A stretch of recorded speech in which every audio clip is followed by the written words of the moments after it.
the blues news. Oh, yeah. Hey, y'all. Yes, we're back like we never left. Now, hold up. This next one right here is heavy. Let's make that clear. On Wednesday in Florida, the feds hit the scene, a church house surrounded, lights red and mean. Two leaders in cuffs, Brannon and Taylor by name, indicted on conspiracy, a multi-million-dollar game. They ran call centers from state to state, Florida to Texas, Missouri, Michigan's gate. Ooh, Michigan's gate. Volunteers worked long hours, no pay, no break, serving Taylor himself, make no mistake. The DOJ said they controlled folks' lives, where they slept, where they stayed, if they could survive. Couldn't leave the house without a yes. Every move watched tight, no time to rest. Even worse, reports say women were sent, escorted to Taylor, its sinister intent, and told to take Plan B when the night was through. A dark kind of ministry that nobody knew. Yo, Luke, help me shed some light on this thing.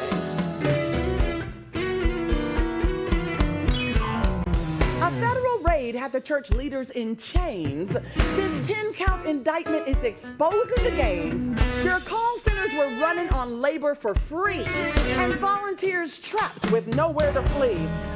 Lives held under control, no freedom, no say. Victims confined and forced to stay. Women were coerced, reports turned grim. The Plan B pills can't hide that sin. This is the blues news. Anything can happen in a day. Well, y'all, we gon' do it again, same time, same place. And we'll do it this is on the show. Sway, 'cause this has been the blues news. Oh, yeah.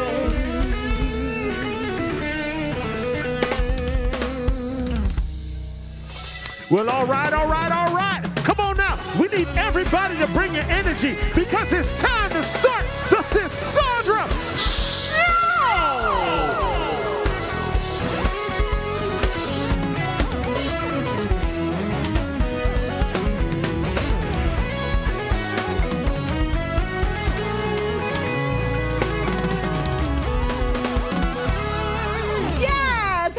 And welcome to the Sisandra Show. Y'all make some noise for my band, your band, our band, for the culture.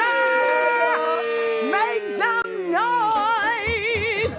Listen, it's so great to see y'all, and it's so great to be seen. Which is not viewed. To be alive. Indeed. Listen, y'all, today's show is all about the power of being seen. So go ahead and get all comfy. Okay. Grab your bubbly beverage. Yeah. And let's get this show started. Let's get it started. Woo. So y'all, success looks glamorous from the outside, right? The titles, the wins, the recognition. But what we don't talk about enough is the cost of that success for women. The world applauds your toughness, your ability to push through, your strength in rooms that weren't built for you. But when you're always on, always armored up, always in survival mode, where does your softness go? So many women in business are celebrated for what they do, but silently grieve the parts of themselves they've had to bury just to be taken seriously. The laughter that quieted, the femininity they tucked away, the vulnerability they learned to treat like weakness. Tonight, we're pulling back the layers. We're talking about the weight of ambition, the loneliness of always being strong, and the courage it takes to protect your softness in a world that demands hardness. Because real power isn't just in the deals you close, it's in refusing to lose yourself while you're chasing success. Y'all, please welcome to the lavender couch, Miss Victoria Sky.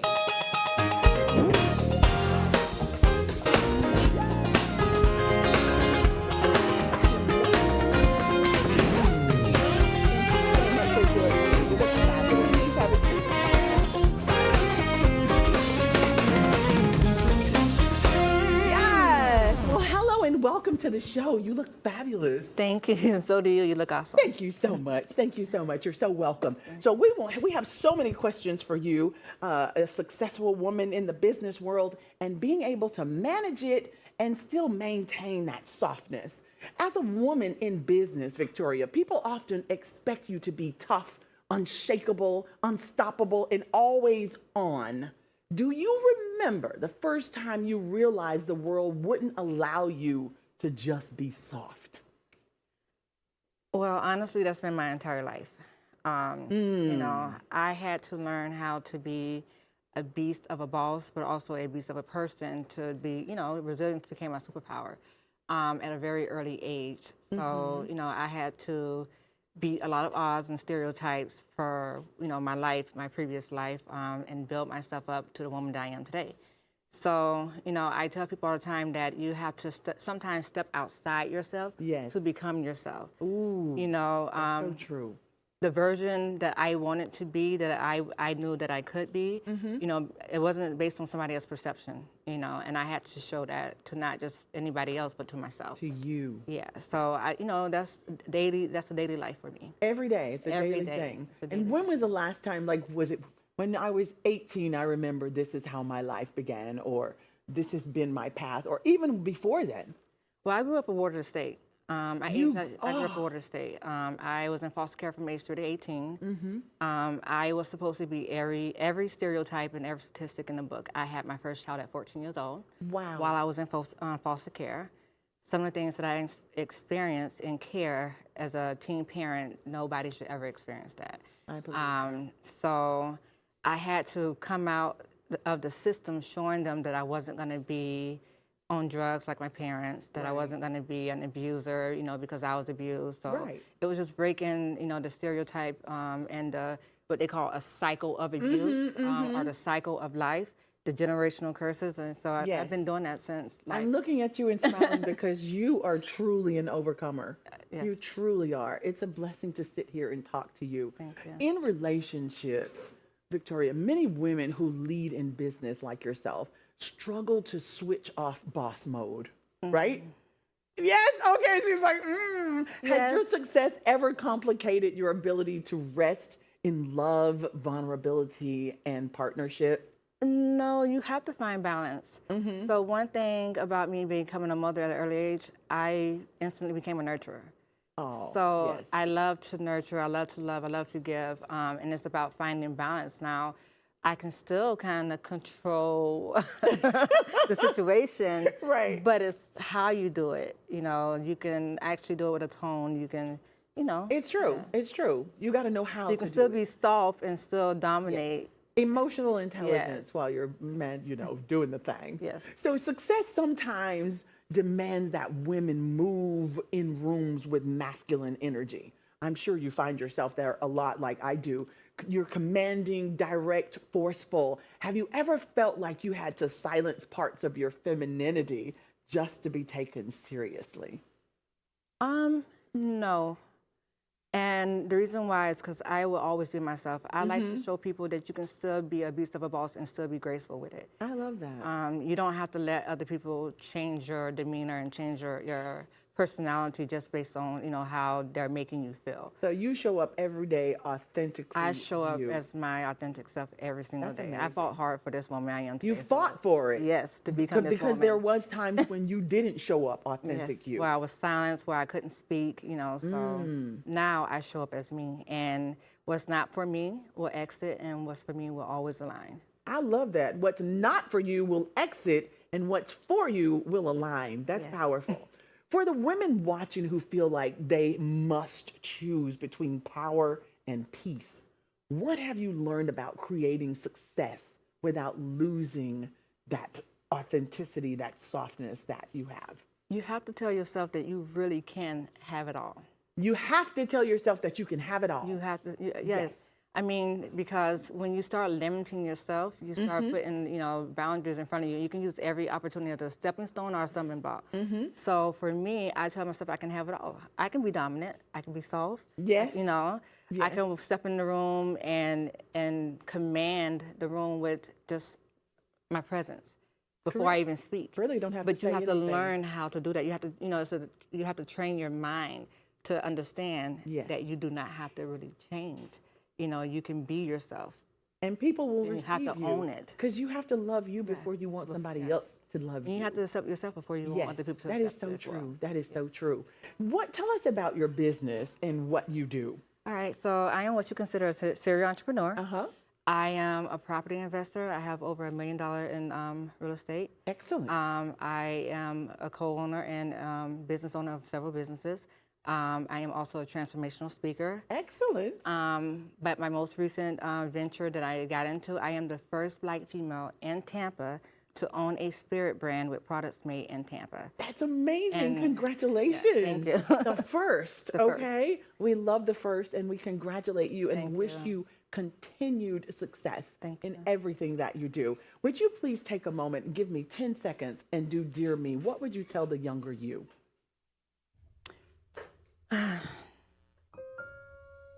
That, wow, yeah. That everything is gonna be all right. Everything. I used to hate hearing that when I was younger. That was something that was just a common thing to say when you're going through things. Oh, don't worry about it, it'll be all right. And honestly, when I was 22, I wrote a book saying, I can't take another, don't tell me everything will be all right. And now that I'm 40, I can actually look back at myself and say, hey, yeah, everything's gonna be all right. I love that. That's beautiful. Thank you you. so much. We're going to take a short break. We'll be right back for the culture. Powerful.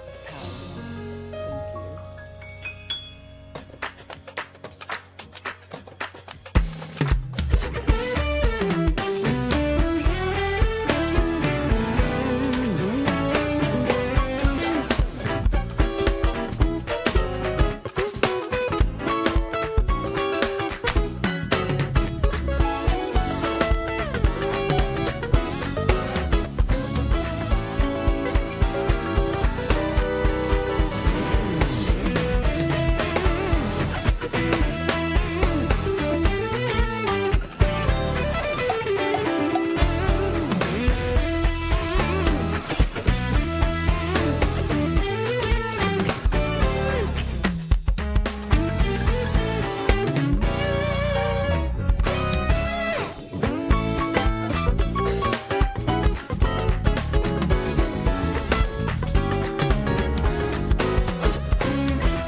you.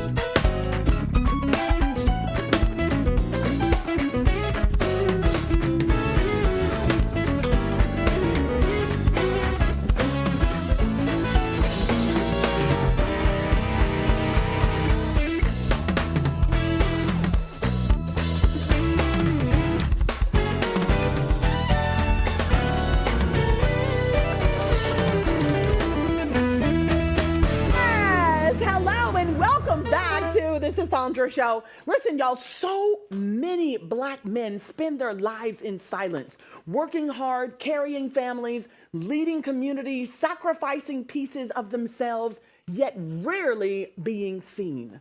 Too often, their brilliance is overlooked until the eulogy. But what happens when we stop waiting for funerals and start celebrating men while they're alive? Why does recognition matter? Because it tells a man his sacrifices weren't invisible, that his presence is powerful, and that his excellence is worth honoring. And when a black man is finally seen, not for the stereotypes, not for survival, but for his strength, his leadership, his legacy, it doesn't just lift him, it lifts generations. Tonight, y'all, we're diving into the power of being seen and the healing, the responsibility, and the legacy that comes with it. And tonight we have two powerful voices here to help us unpack it all. Please welcome out Mr. Rich Black and Bishop Neil C. Ellis.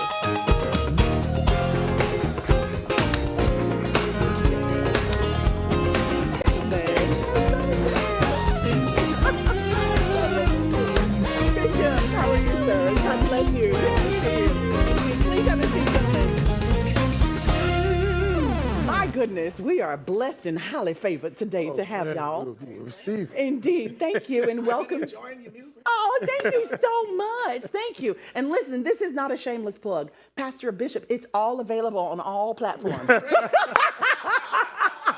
It's available. I got it. Indeed, indeed. Again, welcome. Mr. Black, I'd love to start with you.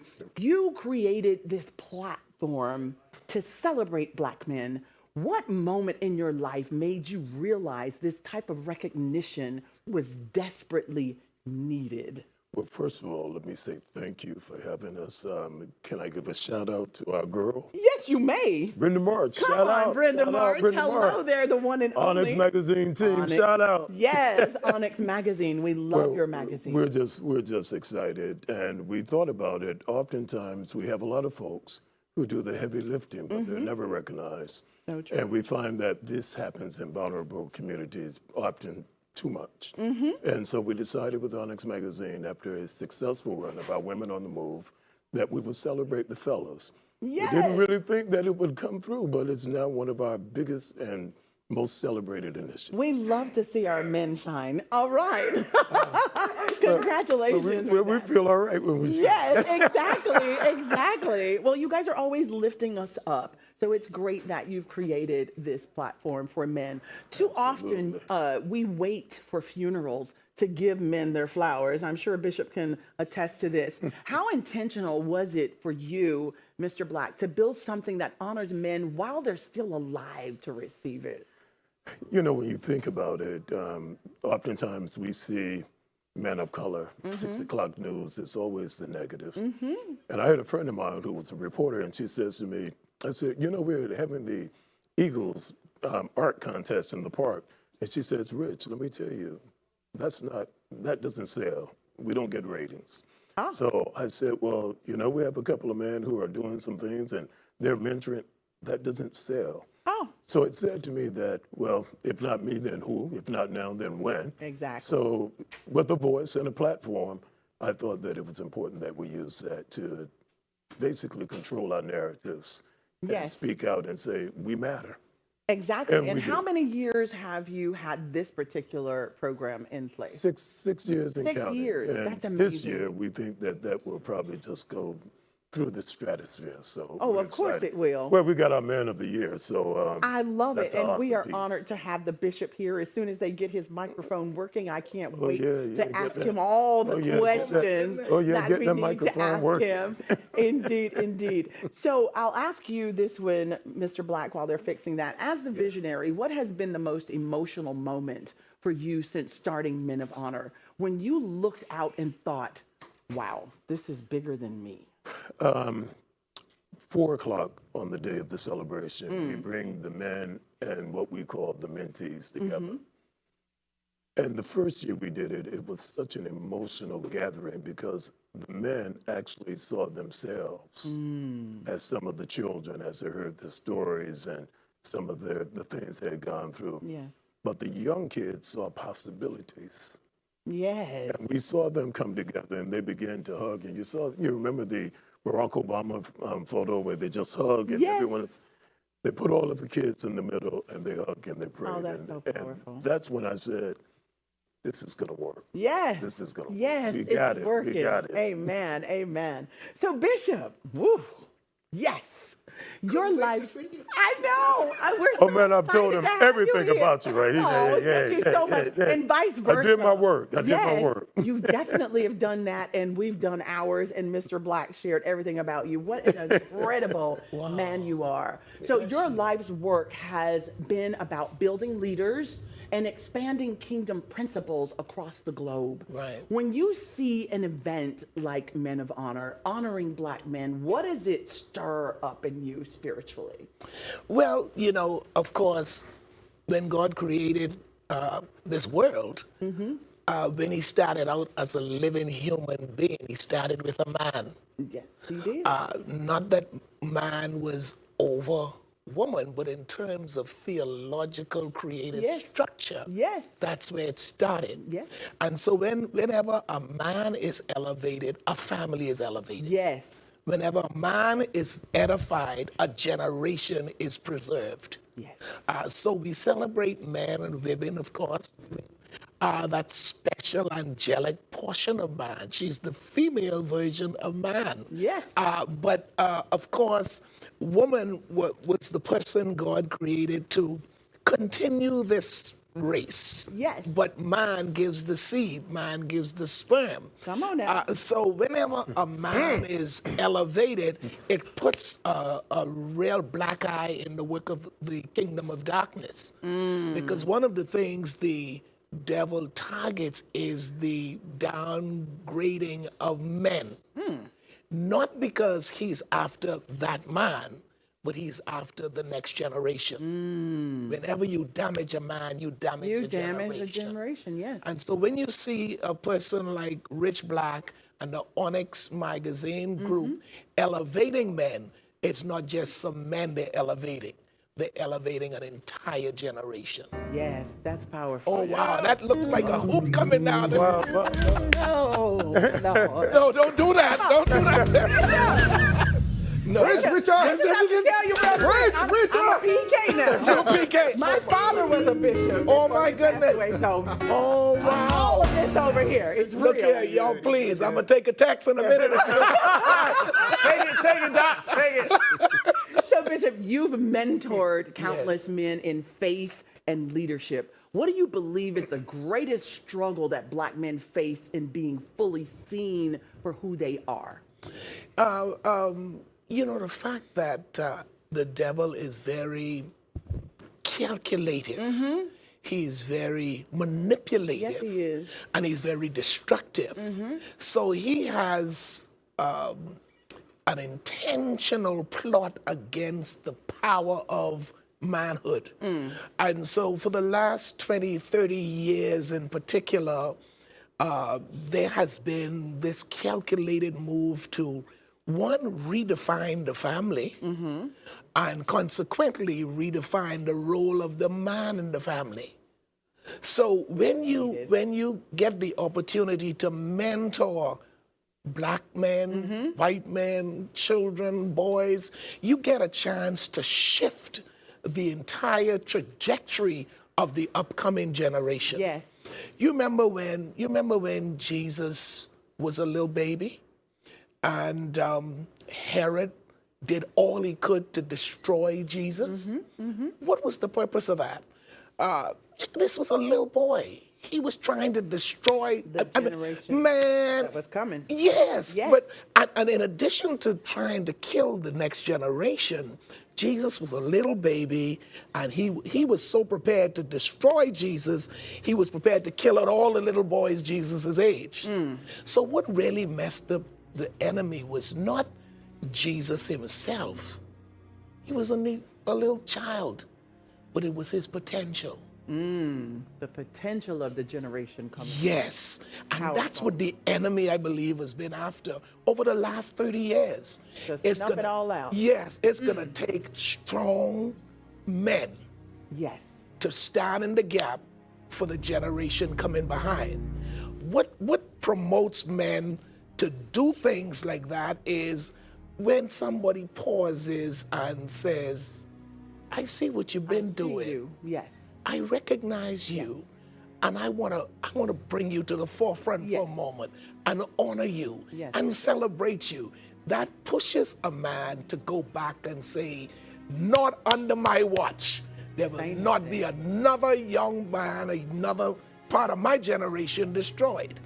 And so the whole idea of mentoring and grooming and raising up young men in this generation is not only for this generation, it's to protect the next one that's coming behind. Yes. The potential. Well, the responsibility is in very good hands with you gentlemen, and we thank you so much for that. It is time for us to say goodbye. It's that time already. When is your next event? Tell us about your event quickly. The event is September 26th, kickoff reception, September 27th.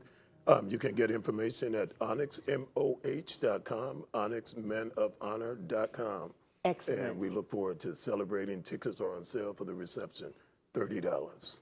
And that's a great price. Y'all, please go and check out the tickets. For the reception. For the reception. Right. And get as many tickets as you can for whatever they're doing and support. God bless you. Until next time, we'll see you back here on...